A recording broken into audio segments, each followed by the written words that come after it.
Hello, everyone, and welcome to another episode of the Wise Decision Maker Show, where we help you make the wisest and most profitable decisions. And today, we'll talk about the wisest and most profitable decisions about the new bivalent boosters and how executives really need to promote these newly updated booster shots, because that's an opportunity for leaders to persuade employees to actually make good decisions, and they should advocate for this cause publicly to help the businesses improve their bottom line, and we'll talk about why, and protect them because they protect employees against the new Omicron subvariants ahead of a surge which we are already experiencing this winter, and we might experience a worse surge, and also serious complications that research is showing are associated with long COVID. So let's talk about that. Why promoting the new booster shots is actually good for companies, good for leaders. It will decrease employee sick days, so less sick days. It will reduce super spreader events from COVID, from employees who come to the office and have various problems. And it helps minimize the PR problems that are associated with such activities, the super spreader events. Also, my focus right now, I'm helping 12 companies already return to the office, figure out their future of work arrangements, and we're seeing that employees are afraid of returning to the office because of COVID. So promoting the Omicron-specific bivalent boosters helps reduce employee fears, and it improves employee trust in the leadership to do so. And finally, it serves the interest of all stakeholders, not simply within the company, but outside the company as well, as part of stakeholder capitalism. Now, let's talk about the new booster shots. We know the research shows they're very effective. They're effective against Omicron and the original COVID strain alike, so both strains. That's why they're called bivalent. They're safe and they're more effective than the previous vaccines overall. Now, getting the bivalent booster is for everyone who's 12 years and older. They're widely available. The US federal government purchased them for everyone. They're affordable, therefore, so you can get them for free. So no cost.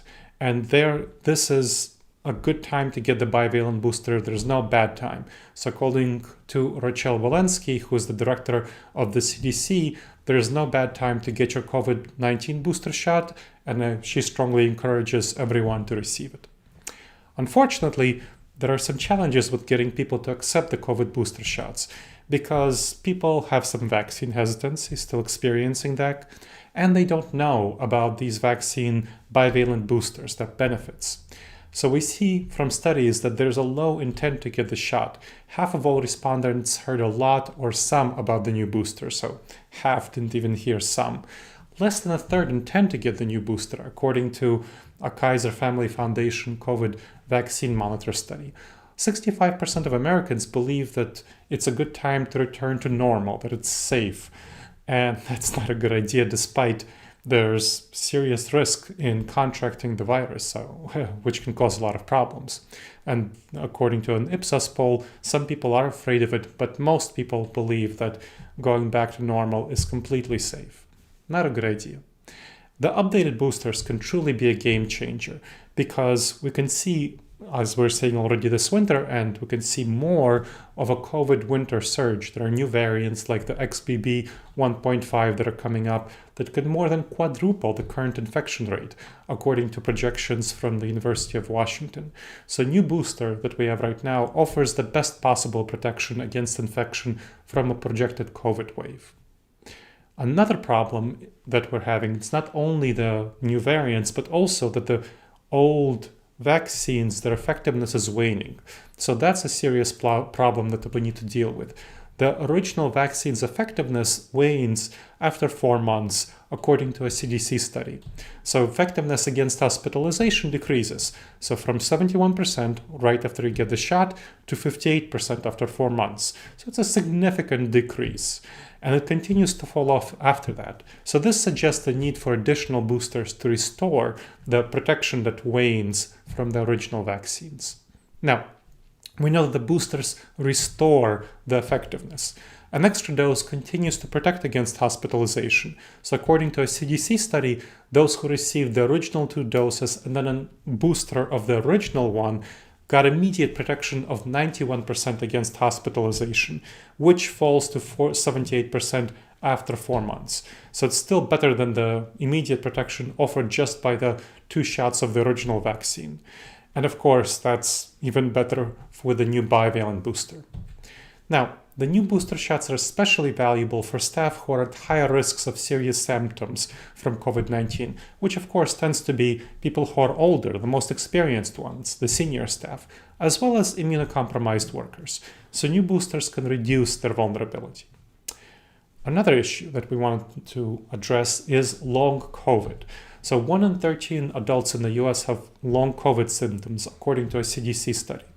23% of those who are infected with COVID are likely to get long COVID symptoms, according to a study from the University of Southern California. And long COVID, it's another serious reason to get booster shots, because you get fatigue, you get brain fog, which can last weeks, months, or longer. I got COVID, and it took me a weekish or so to get over it, but my wife got COVID, and it took her over a month to get over COVID. And we had the bivalent boosters. Imagine how bad it would be if we didn't have the bivalent boosters. There's also other risks like sudden heart failure or stroke, including in healthy young people. It's a serious issue. New boosters can reduce the likelihood of developing long COVID. Now, businesses can face a lot of talent challenges with workers because of long COVID. It's worsening the labor shortage. 22% of those who had long COVID were unable to work. Another 45% needed reduced hours, according to a study in The Lancet. So that's a serious blow to companies. Overall, 2 to 4 million are out of work due to long COVID in the US, according to a report from the Brookings Institution. That's a serious number. Unfortunately, employers are not doing nearly enough to promote the new booster shots, despite the problems from the COVID winter surge for their staff. So we've seen examples of recent COVID outbreaks at major employers that mandated returns to the office like Google, CalPERS, and so on. And so leaders, by failing to take action, are falling into what's called the mission bias, which is a cognitive bias that reduces the perception that not taking an action is not problematic. So they're reducing the perception of the problematic nature of an action. You're downplaying the costs of an action, that you're not taking the action to promote the boosters, whereas it's actually a serious issue to not take the action that's needed. Some leaders are actually going in the opposite direction. Rather than encouraging COVID mitigation, they're rolling back vaccine mandates because they want staff back in the office, like Goldman Sachs. That's a very bad idea. So let's talk about the benefits of promoting the new boosters. Number 1 is reducing sick days. Workers are less likely to take sick leave, reduce working hours, and withdraw from the labor force.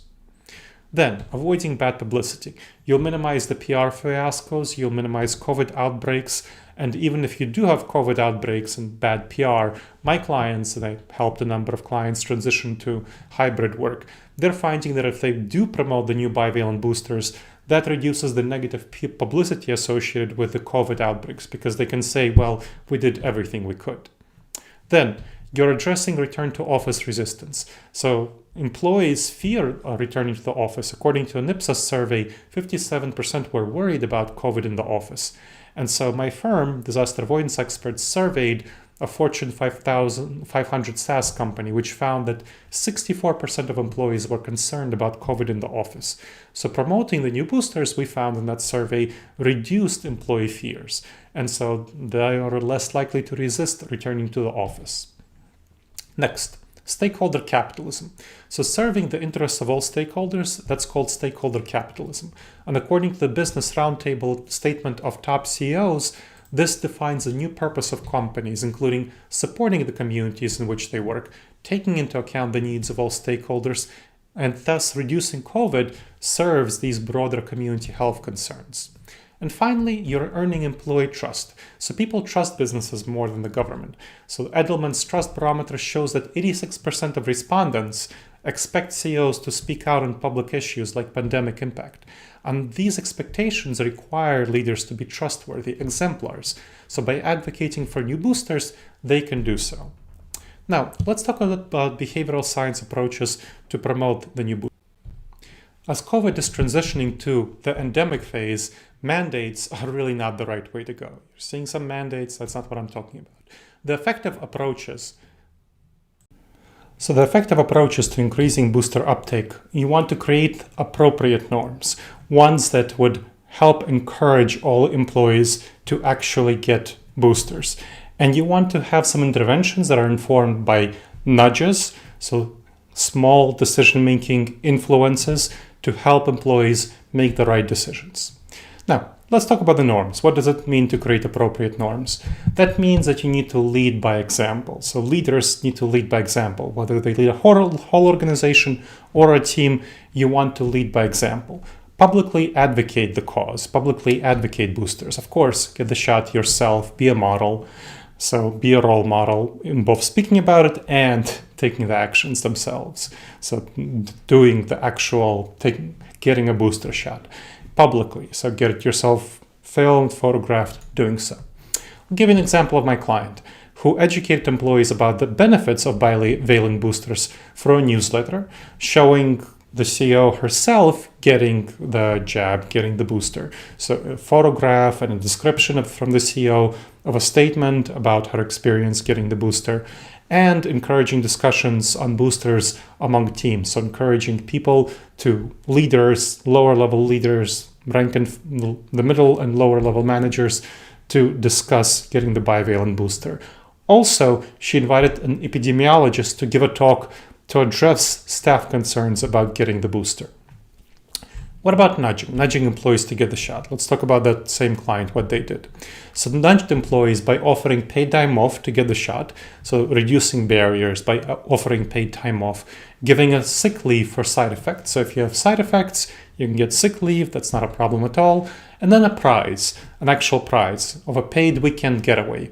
So you have an inter-team competition. So competition-based prize for the first 3 teams to have their members get the shots. They get a paid weekend getaway, and also a lottery for the first 5 employees to get the shots. So getting the boosters within the first 3 months of it becoming available, there was a lottery for that. So you have both a team-based, competition-based approach where teams compete against each other for all team members to get the booster. And you have a lottery for individuals where individuals can be empowered to get the booster themselves. So that's a very good approach because it combined everything and hit everyone. And so that's what I want to share about how business leaders need to promote getting the new booster shots. I hope you found this episode of the Wise Decision Maker Show valuable to you. Please make sure to subscribe wherever you checked out this podcast, and make sure to leave a review. It really helps us improve the show, and it helps other people discover the show. And there is going to be much more information about the bivalent booster in the show notes, so check those out. And please send me an email. My name is Dr. Gleb Tsipursky, and my email is gleb@disasteravoidanceexperts.com.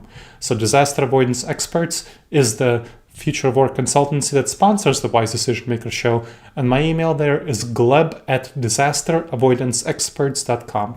I read every email that I get. All right, everyone. I hope you've benefited from this episode of the Wise Decision Maker Show, and I will look forward to seeing you in the next episode of the Wise Decision Maker Show. In the meantime, the wisest and most profitable decisions to you, my friends.